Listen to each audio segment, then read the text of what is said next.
Previous lecture में हम future indefinite देख रहे थे।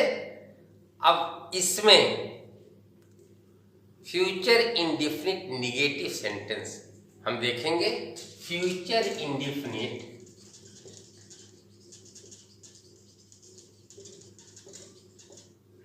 Negative sentence.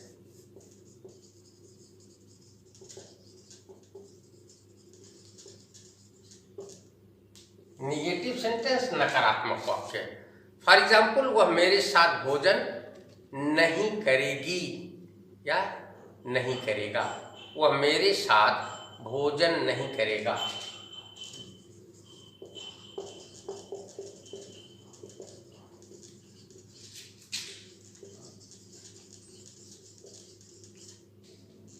वह मेरे साथ भोजन नहीं करेगा। He will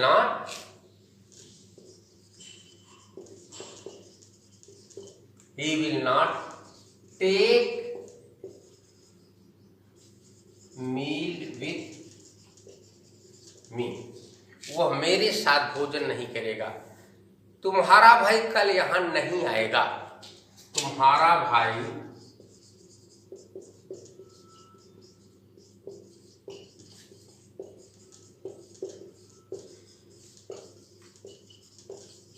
आएगा। Your brother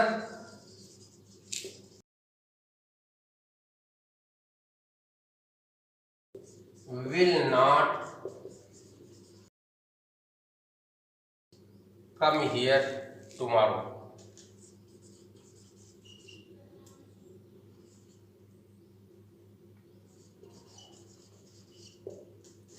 अब देखें, इसमें बहुत ज्यादा दिक्कत नहीं है। वही कर्ता के हिसाब से शैल और विल का प्रयोग होगा।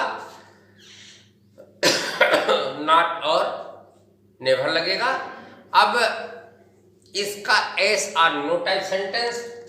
अब जो है इंट्रोगेटिव मैंने आपको बताया है, जैसे पूर्व टेंसेज में होता है, ठीक उसी तरह से यदि वाक्य क्या से शुरू होगा तो कर्ता के अनुसार अकॉर्डिंग टू सब्जेक्ट शैल और विल ऑक्सिलरी कर्ता से पहले रखा जाएगा। यदि कर्ता आई भी आएगा तो शैल रखा जाएगा। यदि अन्य कोई कर्ता आएगा तो विल सहायक क्रिया कर्ता से पहले रखा जाएगा। फॉर एग्जाम्पल, क्या वह आज रात यहाँ नहीं ठहरेगा। क्या वह आज रात यहाँ नहीं गा। देखिए आप, इंट्रोगेटिव निगेटिव वाक्य है। इंट्रोगेटिव निगेटिव जो वाक्य होता है तो ठीक जैसे पूर्व में मैंने बताया है, कर्ता के बाद नॉट आएगा, ठीक वही चीज यहाँ प्रयोग होगा। क्या वह आज रात will he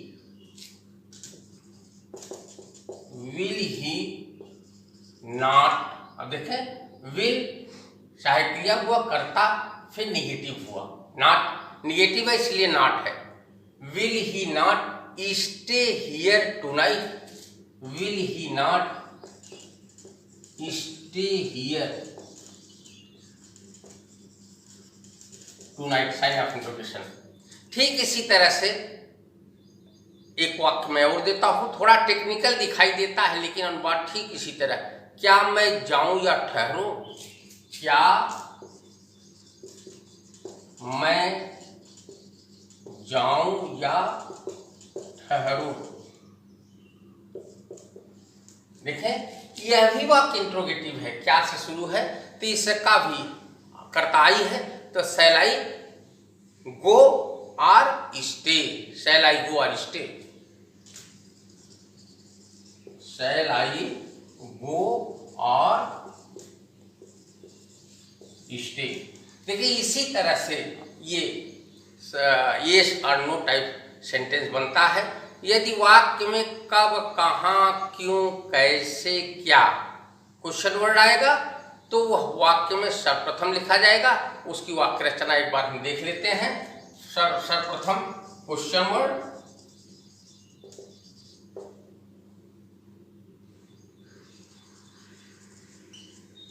plus auxiliary will और shall plus subject plus negative है तो नॉट लिखा जाएगा, plus verb in first form plus object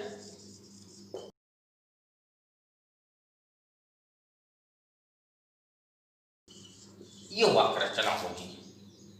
फिर से देखें, क्वेश्चन वर्ड सबसे पहले क्वेश्चन वर्ड मीन्स कब, कहाँ, क्यों, कैसे, क्या आदि की इंग्लिश लिखी जाएगी, फिर विल और शैल लिखा जाएगा, फिर सब्जेक्ट, यदि निगेटिव रहता है तभी नॉट लिखा जाएगा, नहीं तो नहीं लिखा जाएगा, verb in first form, object plus other words, ये क्रम बनता है। फॉर एग्जाम्पल, वह कल अपना कार्य क्यों नहीं करेगी, वह कल अपना कार्य, वह कल अपना कार्य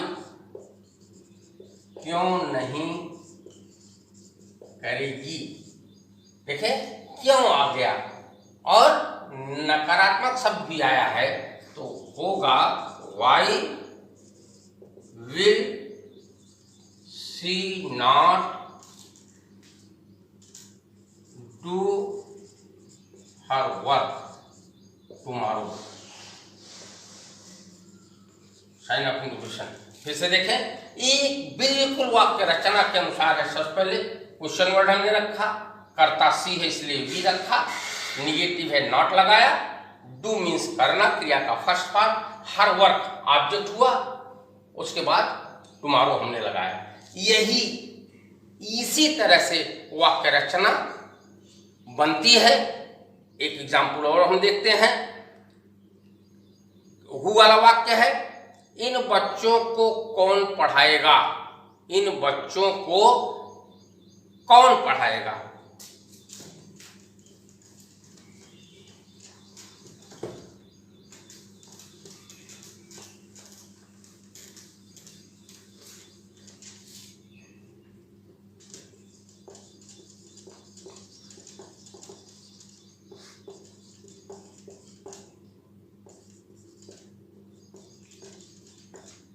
पढ़ाएगा, sign of inclusion.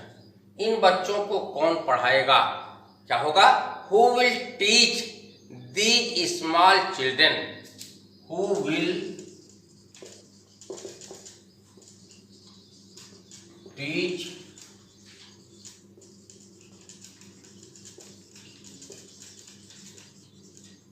Children, who will teach कौन पढ़ाएगा, दीज स्मॉल चिल्ड्रन इन बच्चों को, छोटे बच्चों को कौन पढ़ाएगा। इस तरह से ये क्वेश्चन वर्ड का वाक्य रहा। इसमें एक चीज आपको स्पेशल बताना चाहते हैं, इसमें कंडीशनल सेंटेंस भी बनता है। कंडीशनल सेंटेंस, हालांकि इस सेंटेंस को मैं बेहतरीन ढंग से आपको टीच करूंगा, लेकिन यहाँ एक उदाहरण आप देख लीजिए। कंडीशनल सेंटेंस इस तरह से बनता है, यदि वाला वाक्य, यदि वाला वाक्य सबऑर्डिनेट क्लास होगा, उसके बाद जो होगा वो प्रिंसिपल क्लास होगा। यदि वाला क्लास और बाद वाला क्लास, ये दोनों के अंत में गादी आता है और बीच में तब या तो आता है, तो कंडीशनल सेंटेंस शर्त प्रकट करने वाले वाक्य। तो इनका जब अनुवाद हम करते हैं तो यदि वाले क्लास का अनुवाद हम प्रेजेंट टेंस में करते हैं और बाद वाले क्लास का अनुवाद हम फ्यूचर टेंस में करते हैं। फॉर एग्जाम्पल, यदि वह आएगा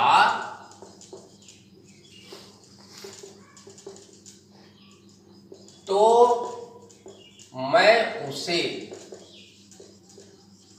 अपनी किताब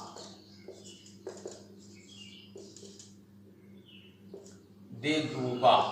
ये देखें, यदि वह आएगा तो मैं उसे अपनी किताब दे दूंगा। अब दूंगा, अभी मैं बता रहा था यदि वाला क्लास, यदि वाला क्लास पहले दिया है, ये प्रेजेंट टेंस इंगित करेगा और बाद वाला क्लास ये फ्यूचर इंडेफिनिट में आएगा। अब लेकिन दोनों में गादी भी रहेगा। ये गा आया है, फिर ये गा आया है, दोनों में गागेगी है। तो इस तरह से if he comes, if he comes, तो या तब के लिए मैं पिछले भी बता चुका हूं, आज भी बता रहा हूं। तो या तब की अंग्रेजी नहीं लिखी जाएगी, कामा लगेगा। If he comes I shall give him, अपनी किताब, I shall give him my book. ये देखें, इस तरह से भी अनुवाद बनता है। एक और उदाहरण हम देख लेते हैं। यदि कल वर्षा हुई तो मैं लखनऊ, यदि कल वर्षा नहीं हुई तो कल मैं लखनऊ जाऊंगा। यदि कल वर्षा नहीं हुई तो मैं कल लखनऊ जाऊंगा। यदि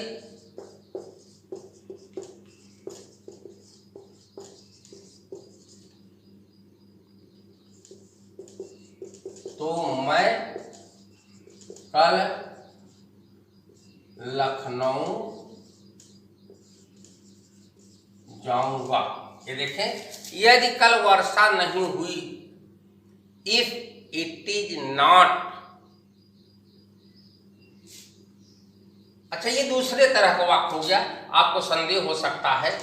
ये देखें, हुई आ गया इसमें, ये भी कंडीशनल सेंटेंस है, लेकिन ये पास्ट टेंस में हो जाएगा, इसलिए इसको नहीं, इसके स्थान पर यदि कल छुट्टी होती है, होगी, तो मैं लखनऊ जाऊंगा, क्योंकि ये दूसरे तरह का वाक्य हो जाएगा। इसको हम देख लेते हैं। यदि कल छुट्टी होगी,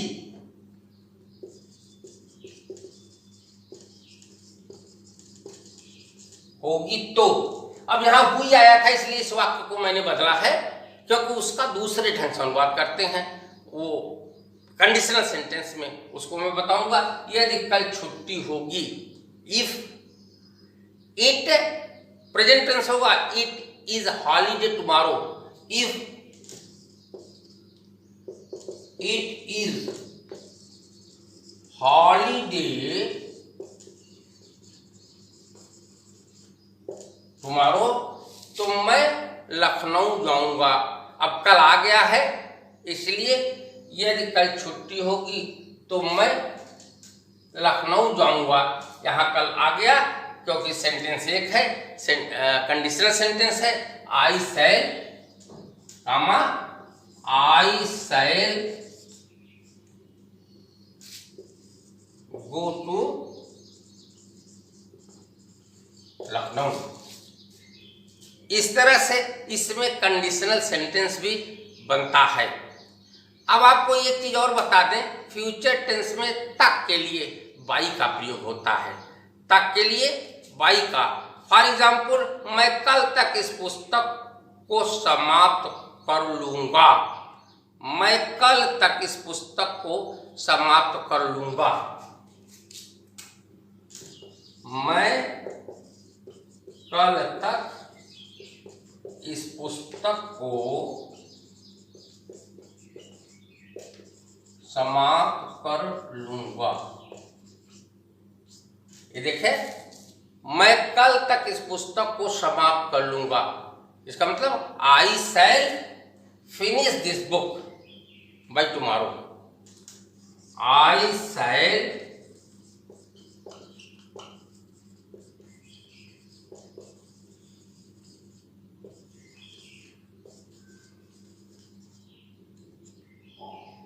TOMORROW। ये देखें, यहां तक आया था, तक के लिए बाई का प्रयोग हुआ। अब इसमें एक चीज और मैं आपको बताना चाहूंगा, जो कि बहुत महत्वपूर्ण चीज है। वह क्या है? यदि वाक्य से दृढ़ निश्चितता, धमकी,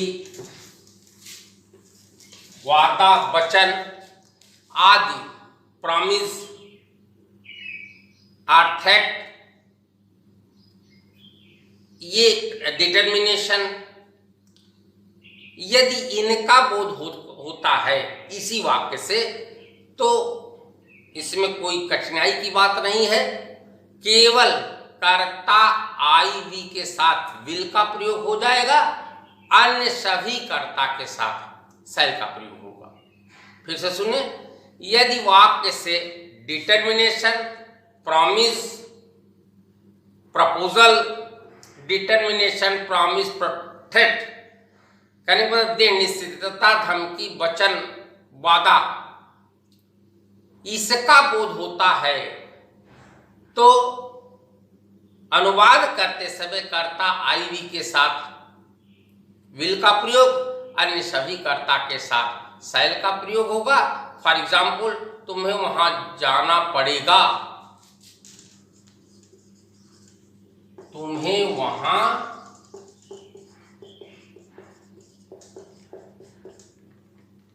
अब देखें किस तरह का ये अनुवाद है, तुम्हें वहां जाना पड़ेगा। इसका मतलब निश्चितता का बोध हो रहा है, इसलिए कर्ता यहां यू बना है तो यू के साथ शैल हो जाएगा, तुम्हें वहां जाना पड़ेगा, यू शैल हो दिया।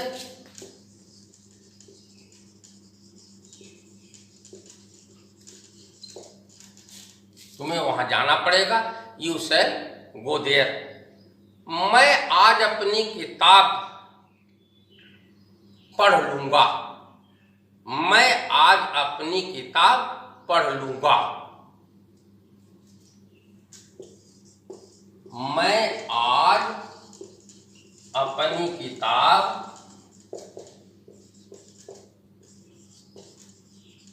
पढ़ लूंगा। इससे क्या बोध हो? प्रॉमिस का बोध हो रहा है। पढ़ लूंगा तो आई के साथ भी लगेगा, I will read my book today. I will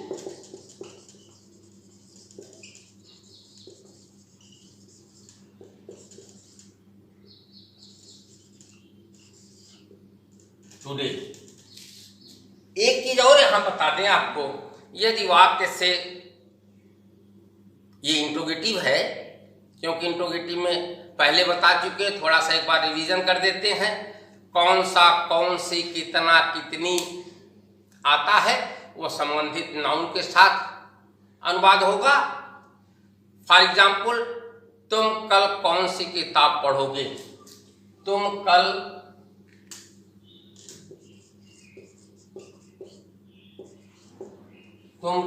कौन सी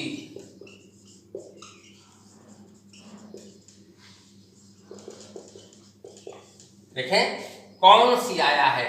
इसी तरह से कितना, कितनी, कितने, किसका, किसकी, किसके आएगा। तो यह संबंधित नाउन के साथ, कौन सी का संबंधित नाउन किताब है, इसलिए इसको पहले रखते हैं।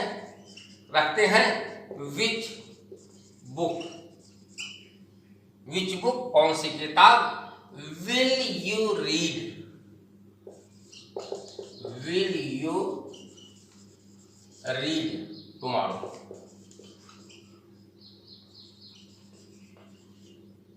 Sign of interrogation.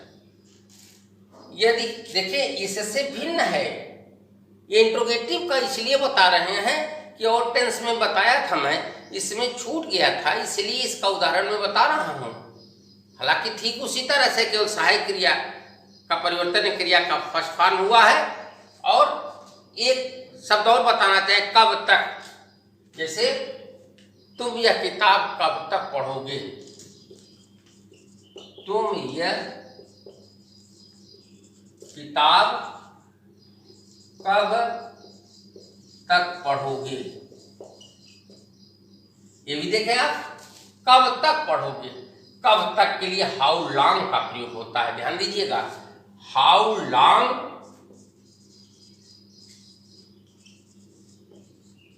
Will you read